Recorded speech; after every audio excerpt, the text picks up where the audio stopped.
Just next to this, besides the pillar, you will find a carving of another form of Shiva where it is made to show like a skeletal structure with the face that looks like a skull. Just next to this, on the adjacent wall, you will find a statue of Ganesha in a sitting position. Walk 4 to 5 paces slowly to your left. You will come across another 3 statues that belong to different forms of Lord Vishnu.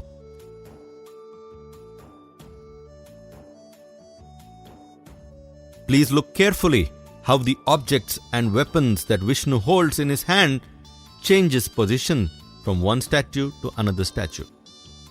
As the positions change, the name of the Lord Vishnu also changes. Towards the end of this section, near to the corner, you will find the statue of short and stout Brahman. This is a statue of Vamana, the 5th incarnation of Lord Vishnu.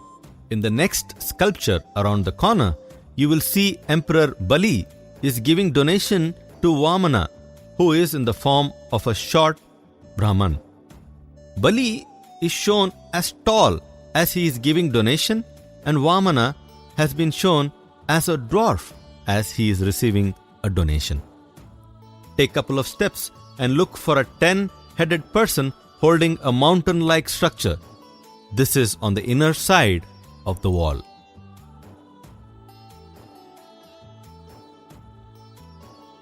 This is 10-headed demon King Ravana holding up Kailash mountain. You can see Lord Shiva is sitting with his beloved Parvati on the top of the mountain. You can see Shiva's vehicle Nandi and son Ganesha in the vicinity as well. On the mountain, observe that the whole ecosystem of the mountain Kailash is created in a miniature form. Enjoy the creative work of artisans who have used their imaginations and translated it in the stone carvings. The sculpture that is adjoining the Ravana sculpture looks like a miniature structure with terrace or a balcony and a rooftop decorated with pillars and galleries. You will find beautifully carved pillars and ceilings along with few sculptures of Lord Vishnu carved on the outer wall. On both the levels, you can see Vishnu's statue inside the covered space also. You will come across 3 more such miniature structures as you walk along the periphery. You can see that there is a place for deity in such miniature structures, and you will also find Lord Vishnu's statue inside. While you are in this section, please pay attention to the base of the temple now. All these while you observed elephants in the base. Now you can see 3 distinct layers. First layer is the elephant, which signifies enormous strength. Second one is the lion, signifying courage. And the third one is the horse, signifying swiftness or agility. You will find this only along the outer periphery of the structure, covering the sanctum sanctorum or Garbhagruha. Go to the other side of the miniature structure.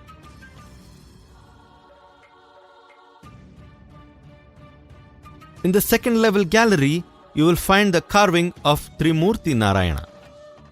It is believed that in this statue, the Lord Vishnu is believed to be holding the weapons of all 3 main gods, Brahma, Vishnu and Maheshwara. Just on the left of the second level, towards the end of the wall, you will see a ferocious goddess with multiple weapons in her hands and slaying a buffalo-faced demon.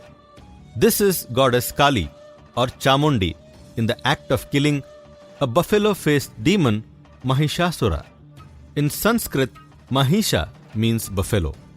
Therefore, goddess Kali is also referred as Mahishasura Mardini. Just around the corner to the left of Mahishasura Mardini, the first statue that you see is of Lord Brahma. Please look out for the statue with 3 heads and beards. Immediately next to this, you will find statues of Varaha, second incarnation of Lord Vishnu, with the face of a boar.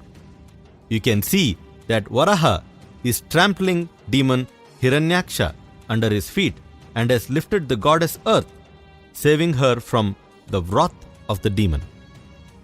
Skip the next couple of statues and look for a ferocious sculpture of a creature with a lion face and a human body.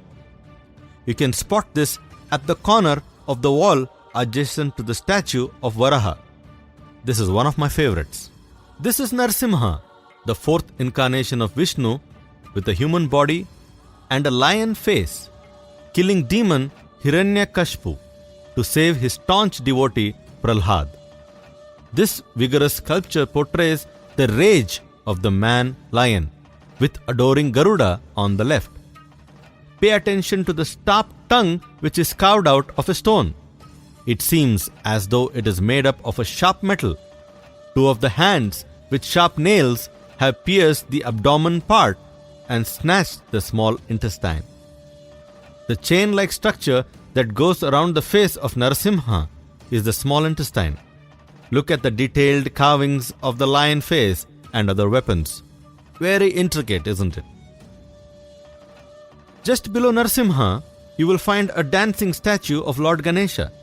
This is inside the tiny shrines that are carved in the lower level of the temple periphery of the Sanctum Sanctorum with various Hindu deity sculptures. Just around the corner and left of the beautiful Narasimha sculpture, you can see another carving of Shiva.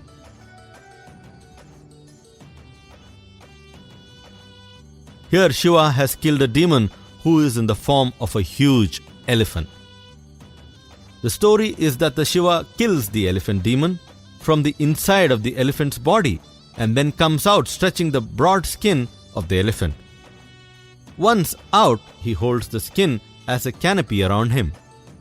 Just next to Shiva, you will find the snake god and goddess in an embrace. Two statues after this, you will find another form of Shiva. This is called Nagna Kala Bhairava. Nagna means naked. You will notice that Shiva is holding a skull in one hand. You can see that the dog in the sculpture is licking the blood drops falling from the skull. Continue to walk to your left.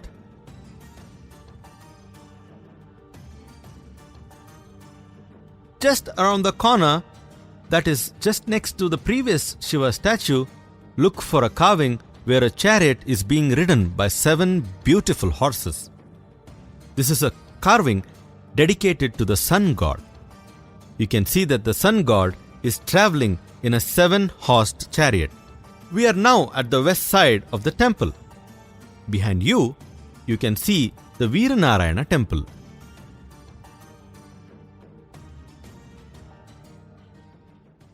Just left of this, you will find another miniature structure with 2 levels. This is similar to the one you saw a while ago. This also has several Vishnu sculptures. Walk to the other side of the miniature structure and enjoy the beauty of the various carvings and sculptures on the miniature structure. The wall that is adjacent to the miniature structure also has various Vishnu statues.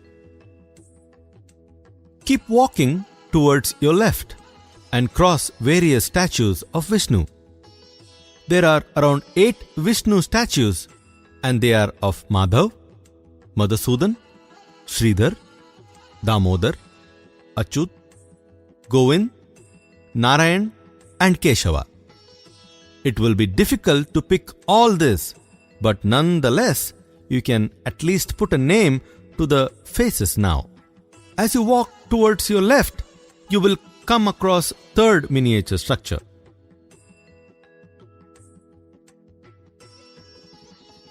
The first sculpture that you see on the first level wall is of a beautiful lady on a stroll. You can see that the maid servant is also walking a pet dog in the sculpture. There is another maid servant who is on the left of the lady who is taking a stroll. In this miniature structure, you will find very few of God's sculptures, and you can also observe figurines in dancing postures in the 2nd and 3rd layer.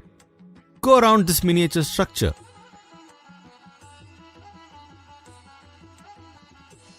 While crossing the miniature structure, you will observe that there is stone channel-like structure and water trickling from it and falling into a square-shaped storage pit made up of stone at a platform level.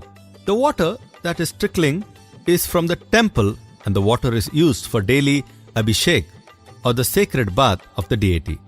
There is a stone channel that is underneath the platform and passes through the ground below the temple complex till the stepped well nearby.